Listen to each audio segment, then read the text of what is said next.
मित्रमंडळी नमस्कार. आज आपल्या फार्म हाऊसचं जे काम चालू आहे ते पीसीसीचं काम चालू आहे.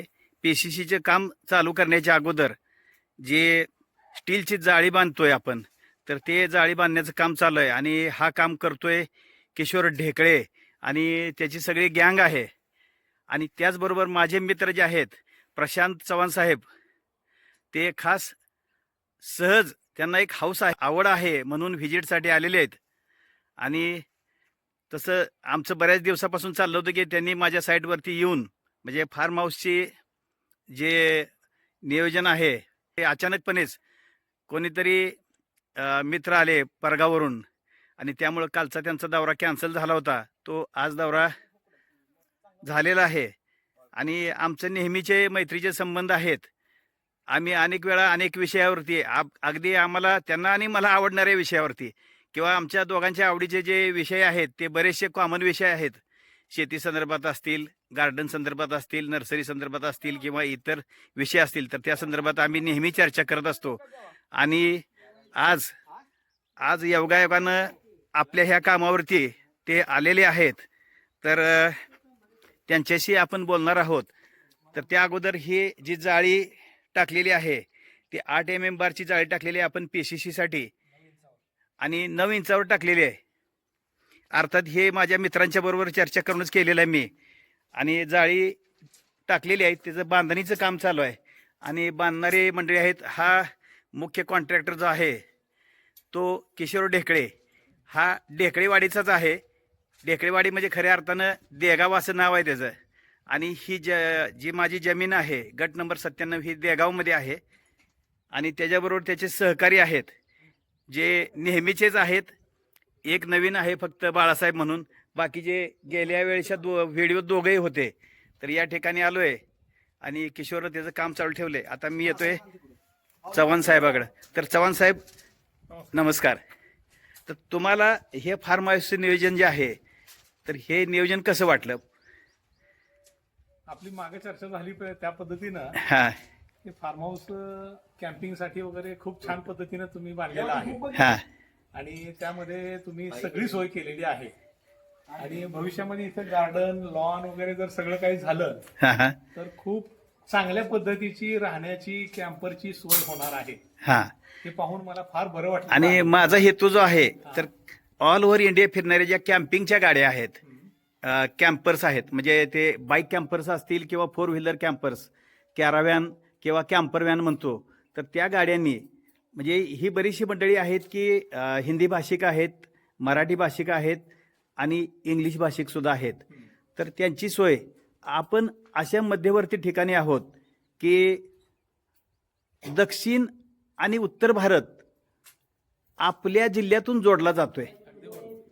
म्हणजे सोलापूर जिल्ह्यातून, म्हणजे दक्षिण भारताचं आणि उत्तर भारताचं प्रवेशद्वार जरी आपण सोलापूर जिल्हा म्हणलं आणि त्यात मंगळवेढा तालुका. हां, आणि योगायोगानं आपल्याकडे आता 4 लेनची म्हणजे सोय झालेली आहे.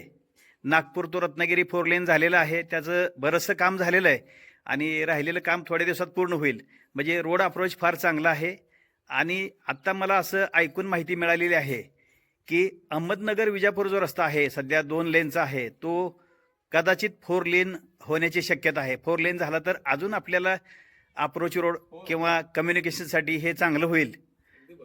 तर ते झालं तर अजून आपण रस्त्यावरती येऊ, खऱ्या अर्थानं रस्त्यावरती येऊ, कनेक्टिव्हिटीसाठी तर रस्त्यावरती येऊ. तर अशी संधी आपल्याला मिळेल असं वाटतंय. आणि आपण या ठिकाणी सिंगल फेजचं लाईटचं कनेक्शन घेतलेलं आहे. त्याचबरोबर बोरवेल आहे. बोरवेलचं पाणी आता कंटिन्यू चालू असतं. आम्ही फक्त बांधकामासाठीच वापरले, अजून बागायतीसाठी वापरलेलं नाही. आणि समोरच्या बाजूला सोलर सिस्टीम बसवलेली आहे. आणि या ठिकाणी आपण पूर्णपणे गार्डन करतोय, लॉन करतोय, हिरवळ. आणि त्याचबरोबर मग फुलांची झाडं, नंतर काही hedges and edges, flower beds ज्याला म्हणतो आपण. नंतर या ठिकाणी आपण भाजीपाला करतोय आणि हा 100% आपण सेंद्रिय करायचं ठरलेलं आहे. फळभाज्या सुद्धा घेणार आहेत किंवा फळबागायत, फळझाडं जी असतील ती सुद्धा आपण 100% सेंद्रियच घेणार आहेत. आता आता हे तुमचं सगळा प्रोजेक्ट बघून हा हा मलाही असं वाटू लागलेलं आहे हा हा की माझं पण जुन्या मारापूर रस्त्याला 1.5 एकराचा प्लॉट आहे. बर बर बर तिथं मला पण हे सगळं असं करू वाटायला लागलंय. त्यासाठी तुमचं मार्गदर्शन गरजेचं आहे. निश्चित निश्चित. म्हणजे आपण दोघांनी एकमेकाला मार्गदर्शन करायचं, तुम्ही मला पोचवायला यायचं, मी तुम्हाला पोचवायला यायचं गाडीवरनं आणि दोघांनी फिरत बसायचं. अशा प्रकारे होईल, काय हरकत नाही. तुम्ही तुमच्या क्षेत्रातलं नॉलेज आम्हाला द्या, आमच्या क्षेत्रातलं नॉलेज जे आहे ते आम्ही तुम्हाला देऊ. आणि या ठिकाणी आपण हा जो आहे समोरच्या बाजूला, हा. तर हा शोष खड्ड्यासाठी आपण घेतलेला खड्डा आहे आणि यातलाच मुरुम आपण या ठिकाणी भरलेला आहे. आणि याच मुरुमाचा वापर करून आता मुरुम त्यात थोडीशी माती वगैरे आहे, काय अडचण पण नाही. आपल्याला काय फारशी अडचण येईल असं मला वाटत नाही. आणि तुम्ही शिक्का मारलेला आहे काय अडचण नाही म्हणून, काय अडचण म्हणजे नाही. काय PVC वरती तुम्ही ही सळी बांधलेली आहे, हा. त्यामुळे काही अडचण येणार नाही.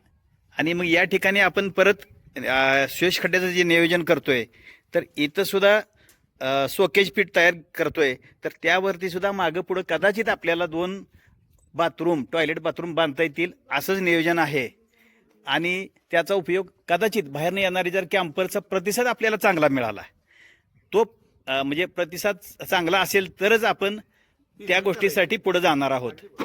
आणि मग हा भाग पूर्णपणे आपण इकडे 100% जो आहे तो विकासासाठीच वापरणार आहे, डेव्हलपमेंटसाठी वापरणार आहे. आणि हे सगळं जे असेल ते हिरवगार होईल. पुढच्या वर्षी दिवाळीपर्यंत कदाचित हे 100% हिरवं दिसेल. यामध्ये एक आपण शेततळ्याचं नियोजन करतोय मधल्या भागात, बरं. तर त्या ठिकाणी शेततळं घेतलं तर या ठिकाणी अति पाऊस झाला तर पाणी लागतंय, हा प्रॉब्लेम आहे. म्हणजे पाणी साठतंय, क्षेत्रात कलेक्ट होईल. तर ते पाणी, आणि आपल्या शेताची लांबी जास्त आहे, तर तिथे एक सेंटरला जर शेततळं घेतलं आपण, तर पाणी त्या ठिकाणी कलेक्ट होईल. आणि त्या पाण्याचा कदाचित स्पोर्ट इव्हेंटसाठी म्हणजे स्पोर्ट्ससाठी तसं डोक्यात आहे माझ्या. तर त्यामध्ये कायाकिंग म्हणा किंवा अजून छोट्या छोट्या बोटी जर त्या आपल्याला आणता आल्या त्याचे लायसन्स घेऊन, हो. तर आपण ह्या गोष्टी आपल्या भागात विकास या दृष्टीनं त्यातनं आपल्याला 4 पैशाचं अर्निंग होईल. आणि सगळ्यात महत्त्वाचं की सोय होईल. सोय होईल. म्हणजे एखादी चांगली गोष्ट आपल्याला करता आली तर आपण या माध्यमातून करूया. आणि अजून तुम्हाला काही सुचवायचं असेल मला या संदर्भात, तर पुढचा दुसरा एक सोकेज पीठ आहे, तो पाण्यासाठीच घेतोय आपण. तेही कन्स्ट्रक्टिव्ह करतोय आपण, बांधकाम करून घेतोय. आणि तुमचं प्लॅनिंग जे आहे हम्म. ते सगळं प्लॅनिंग अगदी परफेक्ट होणार आहे इथं. हा, त्यामुळे काही अडचण येणार नाही. आणि जरी अडचण आली तर मला एखादा फोन करा. निश्चित. या ठिकाणी वायफायचं कनेक्शन आहे, CCTV आहे, तर अशा सगळ्या सुविधा आहेत. आणि आपल्याकडे सिमेंट स्टॉक्समध्ये येऊन पडलेलं आहे. खिडक्या तयार आहेत, खडी तयार आहे, वाळू तयार आहे. आणि आपलं मंगळवारपासून बांधकाम चालू होतं. इथलं वरचं जे प्लिंथ लेवलवरचं जे बांधकाम आहे ते मंगळवारपासून चालू करतोय. आणि मला सगळी स्थानिक मंडळी, म्हणजे जे बांधकामाच्या दृष्टीने असू द्या किंवा कॉन्क्रीटच्या दृष्टीने असू द्या, म्हणजे शटरिंगवाले असतील, बांधकामवाले असतील, तर स्थानिक मंडळी फार चांगली मिळालेली आहेत. त्याचं किशोरचं म्हणजे आवर्जून नाव घेण्यासारखा हा मुलगा आहे. ओके. आणि त्याचा नंबर आपण डिस्क्रिप्शनमध्ये देऊच. त्याच्याबरोबर त्याचा जोडीदार आहे सचिन चोरमले. आणि हे जे कॉम्पॅक्टिंगचं काम केलेलं आहे, ज्याला आपण धुम्मस म्हणतो, हां, तर ते धुम्मसण्याचं किंवा धुमसण्याचं काम, धुमसणे का धुम्मसणे हे आता परत हा वेगळा शब्द अर्थ होऊ शकतोय. तर तेही काम मला विशाल गोडसे म्हणून आहे. तर तो मुलगा एक हर हुन्नरी किंवा अतिशय एक वेगळा कलाकार वाटला, कारण त्यानं किती प्रकारची कामं करतो हे सांगितलं. त्यावेळेस मला म्हणजे तो मुलगा 12वी झालेला आहे आणि आमच्याकडेच 12वी झालेला आहे. अर्थात मी सर्व्हिस सोडल्यानंतर झालेला आहे, पण 12वी नंतर त्यानं कुठंतरी सांगोलला जाऊन ह्या गोष्टी शिकला. तर तो धुम्मसचं काम करतो, रिबारिंग करतो, नंतर तुमचं कोर कटिंगचं काम करतो, नंतर वूड कटिंगचं काम करतो. अजून एक 2-4 प्रकार त्यानं सांगितलं, म्हणजे माझ्या लक्षात नाहीत, पण त्याचाही इंटरव्ह्यू घेतलाय मी. तर म्हणजे अशी सगळी वेगळ्या प्रकारची कामं करणारी, प्रमोट करता ह्या माध्यमातून, हे खूप छान आहे. आणि ह्यांच्याकडनं कामं फास्ट होत आहेत. माझ्याकडे असंच जितेंद्र शेंबडे म्हणून ढवळचं आहे, गवंडी काम करणारा. तर त्यानं मला हे जे खालचं प्लिंथ लेवलचं जे वरचं काम आहे, बीमच्या वरचं काम, ते फक्त 2 दिवसात करून दिलेलं आहे. 2 दिवसात.